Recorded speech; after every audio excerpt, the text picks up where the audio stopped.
This meeting is being recorded. Today is a work day for Art3 on your guys' second parts of your project. Art2, your grid paintings were due yesterday.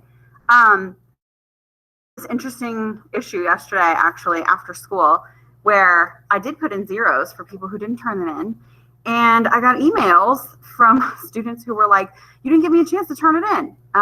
Yes, I understand that it was weird that I put in zeros right away. However, interim grades were due yesterday at 3 p.m.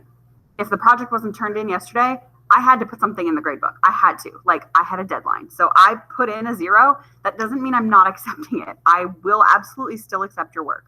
So, don't freak out. I just had to put something in the grade book. That was a requirement for me. So, if you finish today or tomorrow, let me know. I'd be happy to grade your work.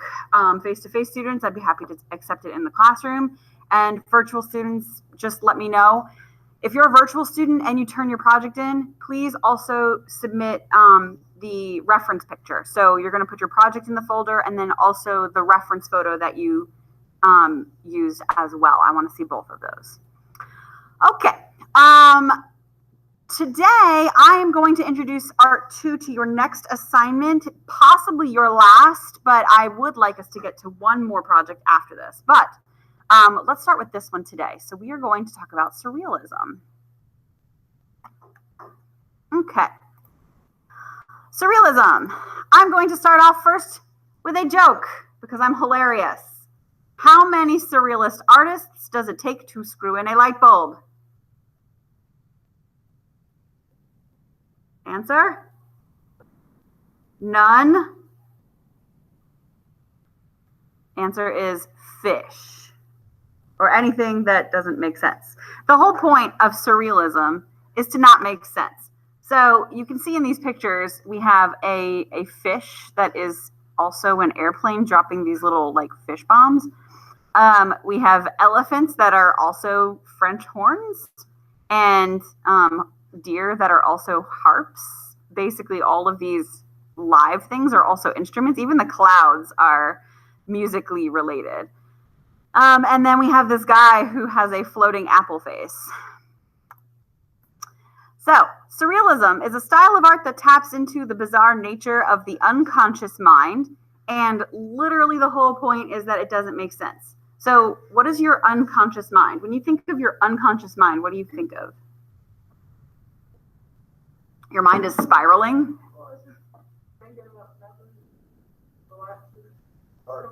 Okay, so if you're relaxing and things are just coming to you, what are you probably doing? Sleeping, and then also dreaming. Good. So think about it this way. Have you ever had a dream, and during the dream, things seemed totally normal, and then you woke up and you were like, that was super weird. Why did I dream that? That was so weird.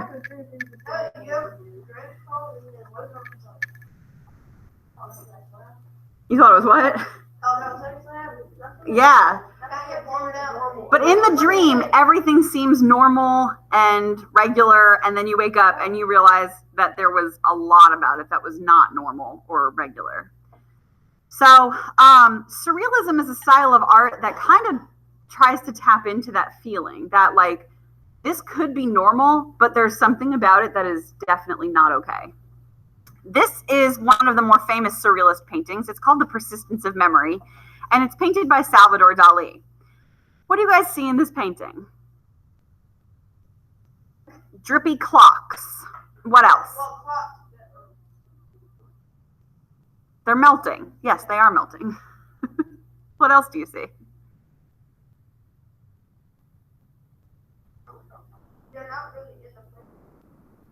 Okay, so they're not hanging on a wall. They're hanging over trees and stuff.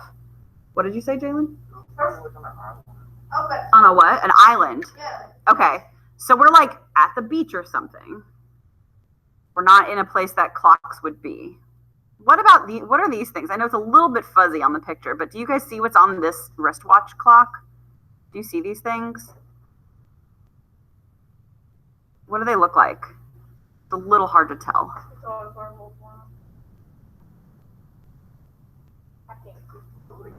They are bugs. They're ants. Yeah. Yeah. They're little ants. They're little black ants. What is this white thing on the ground? Like a sweater. A horse. A duck. I like these answers. Raise your hand if you think it is some kind of animal or dead animal. Raise your hand if you think it is a fabric or a skin, some kind of cloth of some kind, like maybe leather or canvas or something. Okay, you guys are gonna think this is super weird. It is a self-portrait of Salvador Dali. So if you tilt your head to the side, you can see his nose. This is the nose. And we've got like almost eyes, and we have like, he had a fabulous mustache. So we have like mustache or eyelashes here. It's pretty weird. He actually did this like melting monster version of himself in quite a few of his paintings. I see it. Yeah, it's pretty weird. All right, so another Salvador Dali painting. This guy over here on the right side is Salvador Dali. Who is that? Yeah, so who is that? It is Walt Disney. Very good. Walt Disney and Salvador Dali were actually friends in real life. So they did a couple of collaborations together, meaning that they worked together. They were alive at the same time. Yeah, they were friends. When did Walt Disney die? That's a good question. When did Walt Disney die? When did Walt Disney die?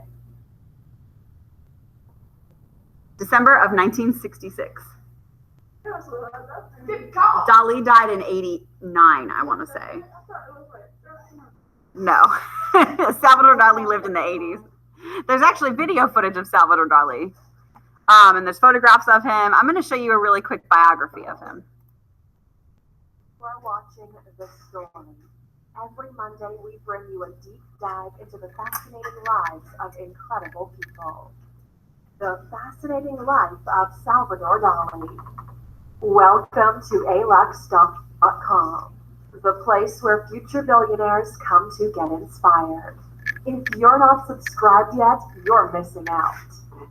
Hello, Aluxers, and welcome back. We're sure you've heard the name, and you might be familiar with his work, but how much do you know about Salvador Dali, the man? Dali revolutionized the art landscape as a leader of the Surrealist movement. He's regarded as an artistic genius, and his paintings sell for millions of dollars.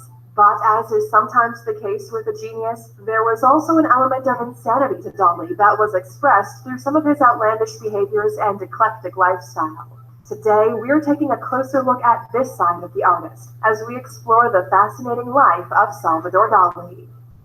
Who is Salvador Dali? Salvador Dali is an iconic artist who's best known for his work in the realm of Surrealism, a type of artistic expression that explored the creative aspects of the unconscious mind. Surrealist art is often illogical, disturbing, and irrational. This was exemplified in Dali's most famous works, including The Persistence of Memory, Swans Reflecting Elephants, and Night Spectre on the Beach. His most expensive painting and the most expensive Surrealist painting ever sold was Portrait of Paul Eluard, which sold for $22.4 million at a London auction in 2011. In addition to his paintings, he also created sculptures, theater set designs, jewelry, photographs, furniture, fashion, architecture, and literary works. Beginnings. From the very start, Dali's story is fascinating. 9 months before he was born, his brother passed away at the age of 22 months. When Dali was born on May 11, 1904, his parents gave him the same name as his deceased brother, Salvador. From when he was very young, his parents always told him he was the reincarnated form of his brother. He firmly believed this well into adulthood. As a child, he was anxious, shy, and lonely, but it quickly became obvious that he had a natural talent for painting. His mother greatly supported him while developing his abilities, but his father, who was openly abusive, was less supportive. When his mother passed away when he was 16, he was devastated. He later recalled it as his greatest blow he ever received in his life. He went off to attend art school but dropped out at the age of 22, right before final exams, because, as he declared, none of the teachers at the school were competent enough to judge his work. This was just the beginning of Dali's long and captivating life. The vision. From a young age, Dali had a strong desire to express himself in whatever way he could. He always had a unique viewpoint in life and a distinctive personality, and he recognized there was no one else like him in the world. He embraced the facets of his personality that others labeled eccentric, crazy, or disturbing. His vision was to present an authentic version of himself, while also achieving international success as an artist and creative genius. Early years and rising popularity. Dali was 5'7" and was well known for his unique and flamboyant style from the time he was in his 20s throughout the rest of his life. He grew a long, thin, distinctive mustache that became a fixture of his look. In August 1922, Dali met Gala, a Russian woman who would quickly become his muse and remain so until her death over 50 years later. At the time, she was married to a surrealist poet named Paul Eluard, who was a fan of Dali's work. Gala and Dali entered into an affair that broke up her marriage, and the two soon began living together. They were married themselves in 1934, but she had many other affairs, which Dali encouraged. She also accepted his extramarital relations with others as well. Dali began to experience increased fame once his works were published in the US in 1934, thanks to an art dealer named Julian Levy. He quickly made an impression on the American art world due to not only his interest in art, but also his outlandish personality. He and Gala spent time in New York City, attending parties and exhibitions of Dali's work. At one particular masquerade ball, Dali and Gala dressed up as the Lindbergh baby and his kidnapper. Charles Lindbergh's toddler son had been kidnapped and killed just 2 years prior. These costumes caused severe backlash, and Dali made a rare apology for his outlandish behavior. This apology and his increased popularity led others in the Surrealist movement to accuse him of selling out his art and himself. They banished him from the group, but he was unfazed, stating that he himself is Surrealism. 2 years later, when he was only 32 years old, Dali was pictured on the cover of Time magazine. Creative process and a lavish lifestyle. While others also supported him in his art career, Dali's primary patron was wealthy London poet Edward James. For James, Dali created the iconic Mae West Lips sofa and the lobster telephone, two of his most famous creations outside of his paintings. Salvador also spent some time painting at the French Riviera home of Coco Chanel at her request. Although he was popular in certain social circles, many others were turned off by his erratic behavior and antics. Dali was known to isolate himself for weeks at a time. Some perceived him to be insane or schizophrenic, and these assessments may be linked to his use of the paranoid critical method, a process he developed to enter into hallucinations while remaining sane. It was under these conditions that he created his most famous painting, The Persistence of Memory. When World War II overtook Europe, Salvador and Gala fled to the United States, where they lived for 8 years. Dali's presence in New York City had a profound effect on the art scene there during that time. Dali took on a number of miscellaneous gigs in America to help fund his lavish lifestyle. He appeared in commercials, designed store display windows, created and sold jewelry, and designed stage sets for ballets. At this point, he was spending about $500,000 a month at today's valuation just to support his lifestyle. In 1968, Dali bought a medieval castle in Catalonia for Gala. She would spend months there alone, and he agreed he would not visit the castle without her written permission. Outlandish behavior. Throughout his life, Salvador engaged in a number of publicity stunts, outrageous actions, and unusual behaviors. For example, he once shoved a decorative bathtub through a plate of glass windows to express his anger at someone changing his store display window. He drew a picture on the back of every check he used to pay for meals, knowing that the restaurants would never cash in a check with his original artwork on it. He nearly died while giving a lecture at the London International Surrealist Exhibition when he was 32. He showed up in an old-fashioned deep-sea diving suit and began suffocating inside, but the audience thought his desperate gestures for help were a part of the act. Someone eventually pried him out of the suit with a wrench. After he published his book, The World of Salvador Dali, in 1962, he held a book signing at a Manhattan bookshop. He laid on a bed and had himself hooked up to a monitor that tracked his brain waves and blood pressure. Each person who had a book signed also received a printout from the monitor. These are just a few examples of Dali's strange behaviors throughout his life. Later life and death. In 1980, Dali began developing Parkinson-like symptoms with a severe tremble in his right hand. This forced him into retirement as a painter at the age of 76. His nervous system was also damaged, possibly from his now senile wife giving him unprescribed medication. After Gala passed away in 1982, when she was 87 years old, Dali lost his desire to live. For a while, he refused to eat or drink. In November 1988, he was admitted to the hospital with heart failure and never fully recovered. Several days before his death, he made a statement to the public, which he remarked, "When you are a genius, you do not have the right to die because we are necessary to the progress of humanity."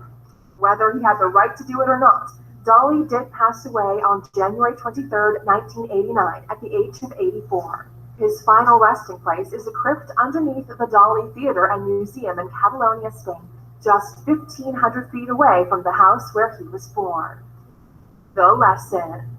Dali lived a long, captivating life full of lessons for all of us. He stayed true to himself and brushed off all criticism while in pursuit of his ambitious goals. He was a pioneer in his field, and even when his colleagues rejected him, he continued to wield incredible influence over the international art scene. From Dali, we see what can be accomplished when we block out all haters and relentlessly pursue our passions. And if you're looking for a more detailed look at Dali's life, you should definitely check out The Life and the Legacy of Salvador Dali, a book by Charles Rivers Editors. This book starts from the strange beginning of Dali's life and continues through his death and beyond to explore his lasting legacy. Its analysis of Dali's life includes how other prominent figures viewed the unique artist. If you want to listen to this book without parting with your hard-earned money, go to arox.com/freebook and sign up so you can get the audiobook version for free thanks to our partnership with Audible. The quote. While researching Dali's story, we came across this incredible quote from him we'd like to share, and it goes like this: "Intelligence without ambition is a bird without wings."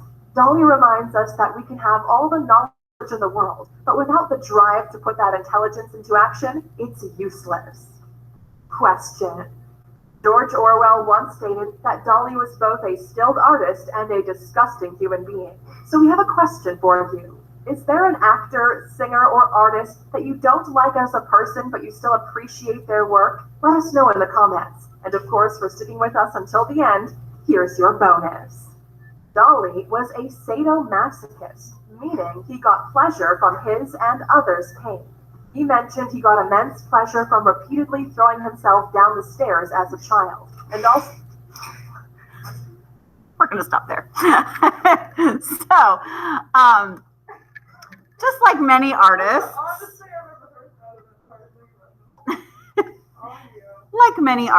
Dali was quite significantly a bit of a weirdo. Before I start the next video for you guys, I'm going to give you the code word for today, Art2. And today's code word is Hue, H-U-E, Hue. Hue. And I will let her do that before I start the next video too.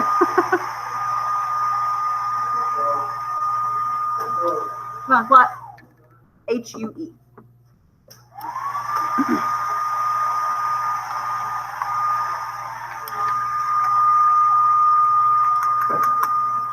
So, as I mentioned earlier, 3 slides ago, whatever it was, Dali and Walt Disney were good friends.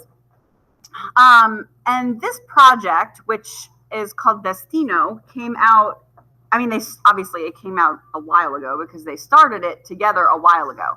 But it was never finished during either of their lifetimes. It was officially finished, I want to say in 2016 or 17. It wasn't all that long ago. And it was posted on YouTube, and I think it's really kind of interesting. So it is a Walt Disney production, essentially in the style of Salvador Dali. Oh, see if I can get that to work. Come on.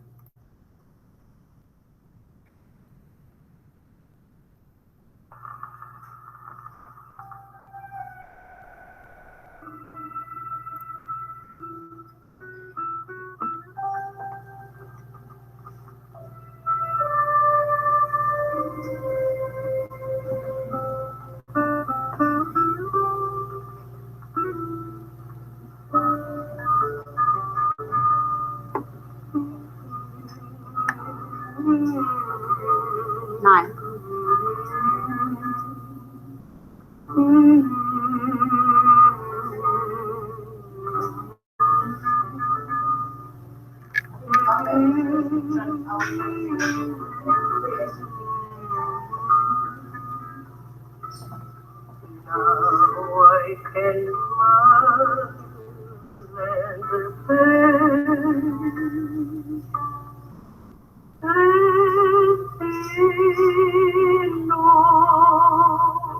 My heart was sad and lonely, and knowing that you only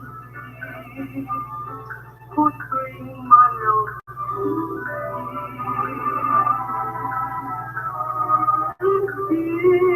No, the heart of money free now. My empty arms are filled now. As they were meant to be. For you came alone, out of a dream I recall.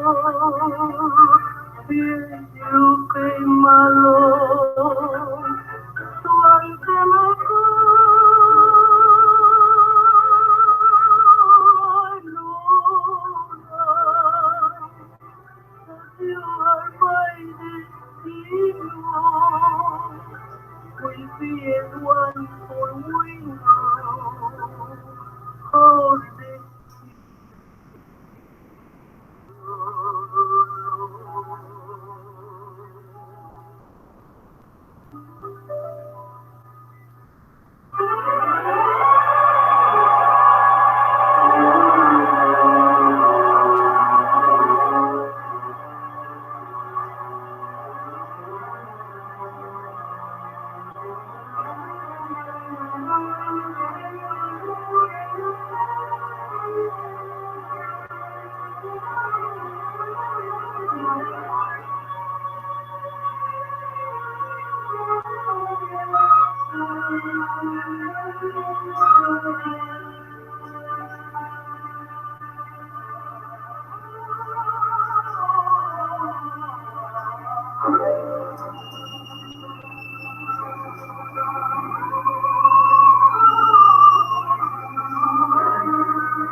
Okay. So what was it about? Hmm?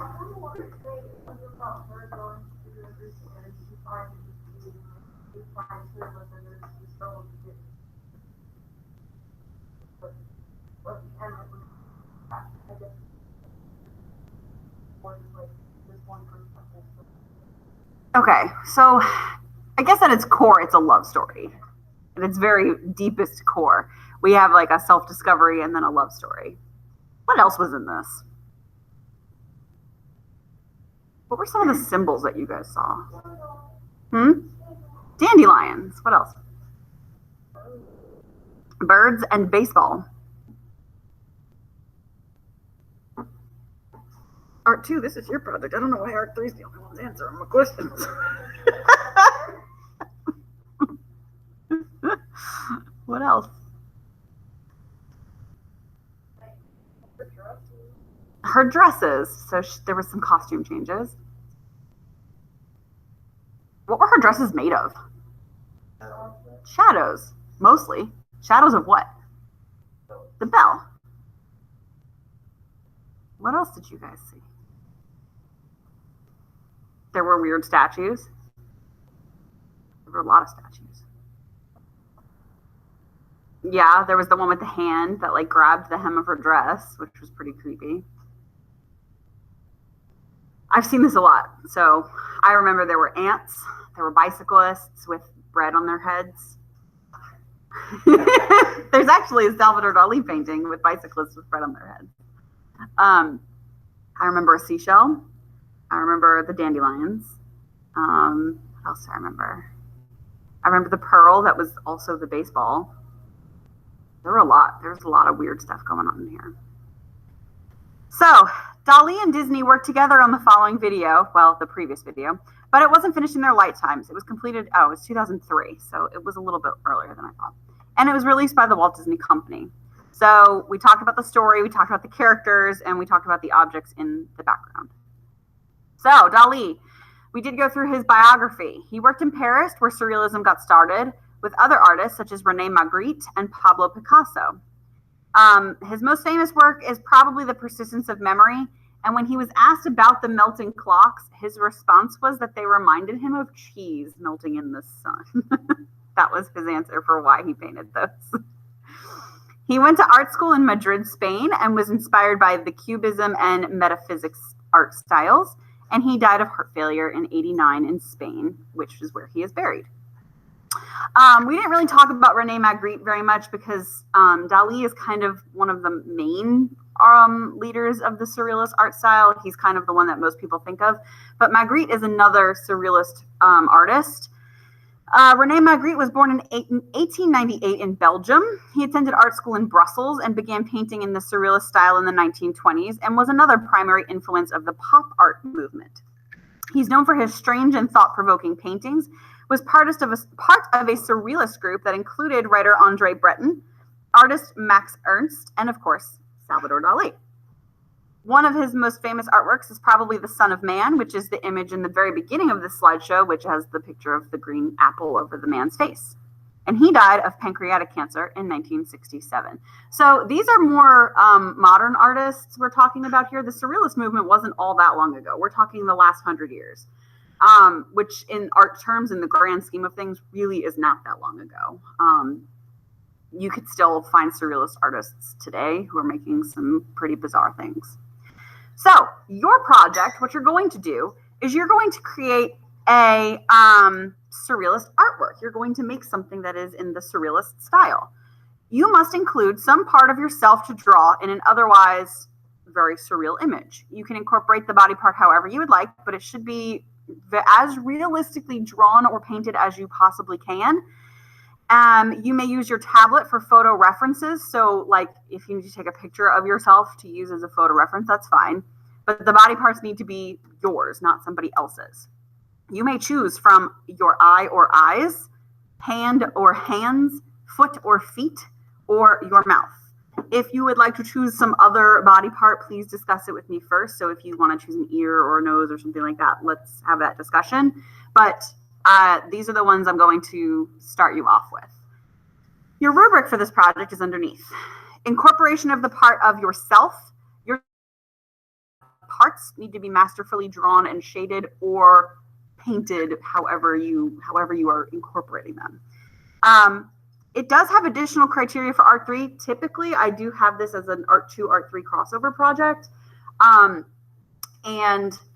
If you guys finish your personal works, this is the next assignment for you. So it is at this point not included because I don't want you to rush on your personal works, but I feel like we are moving through them a little bit quickly. So if we do, this will be the next thing you do. And the criteria for you guys is one of your fractured pieces from your self-portrait will be included. That will be the tie-in. The second rubric piece is it needs to be surrealist. So your image should fit the theme of surrealism. Clear inspiration taken from Dali, Magritte, Ernst, some other surrealist artists, if you're not a big fan of Dali or any of them. The image should not make sense, but should be completed masterfully and still appear to be believable or realistic in that sense that it doesn't need to be realistic, but it should be believable when you look at it. Materials. The materials for this assignment are entirely your choice. So you can choose watercolors, you can choose color pencils, you could do a full pencil drawing if you want and shade the whole thing if that's your desire.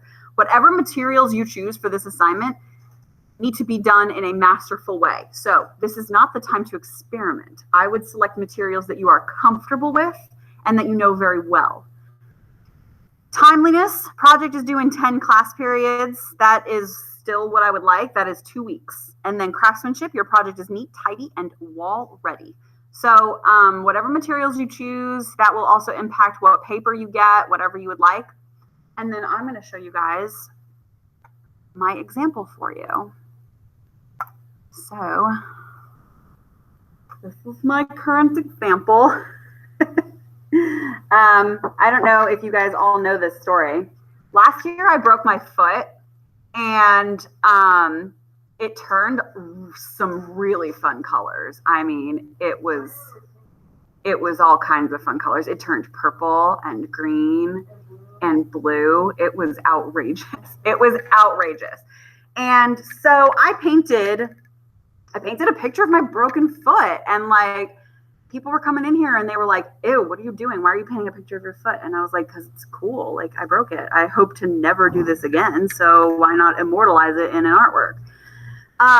So my surrealist painting is of my broken foot. Actually, that light is really bright. Let me see if I can turn that off and get it better. There we go. That's better. So you can see all of like the wild bruises that I have up here. And then like even here is all bruised and green. And my foot like swelled up. It was so gnarly. So yeah, I was on a scooter for like months. So it like, this is actually where I broke it. So that's why it's all swollen here. And so I made these bubbles coming out of the spot that I broke it. And one of my nephews gave me a dandelion, or not a dandelion, a daffodil when I was in the hospital at the emergency room. So I made a daffodil like floating. And when I fell and broke my foot, I also got this really awesome bruise on my knee, which is what this is in the sky. I made this really cool like sky bruise. So please don't break your foot for your art. Like this hurt real bad. But yeah, I did all the words and everything too. So it says, yeah. So I wrote, how did you break your foot? And then I wrote over here, I fell off a curb, because that's exactly. Yeah, I selected these colors on purpose because they matched the sky bruise. Yeah, it was super gnarly. So, I mean, like, don't injure yourself for your art, but like, I thought it was pretty cool. But anyway, so that is how I went about this assignment last year. I selected my foot, which was one of the body parts that you could choose. I will say I did not include foot after this. That foot was one of the things you could already do. But since I broke my foot, I selected that as something I could do. So I want you to think really carefully about the thing that you could do for this assignment. And I mean, for me, I think I did take a photograph of my foot because I couldn't have it elevated that high for, like, it was hard to have it on a desk looking at it and painting at the same time. So I took a picture of it and I was drawing based off of a photograph of it. But you could take photos of your hands. You could have them in a cool position. You could take a close-up of your eye or eyes, your mouth, whatever you need. And then the rest of it just needs to not make sense. So for some of you guys, this is going to be interesting because you'll be able to kind of let loose and go wild.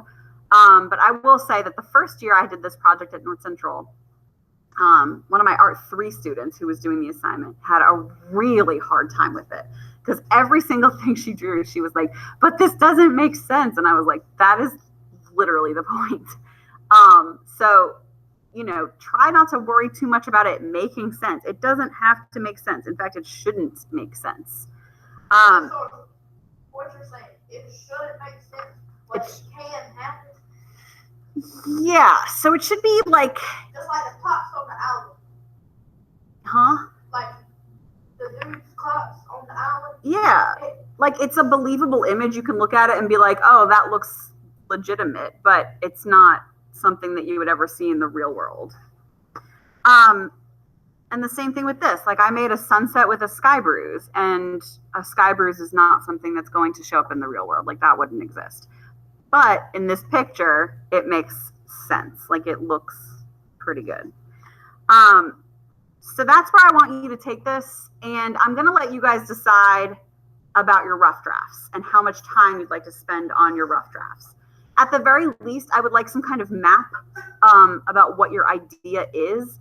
But because this is surrealism, you don't necessarily need to have a fully fleshed out rough draft. You can kind of let this go where it's going to go.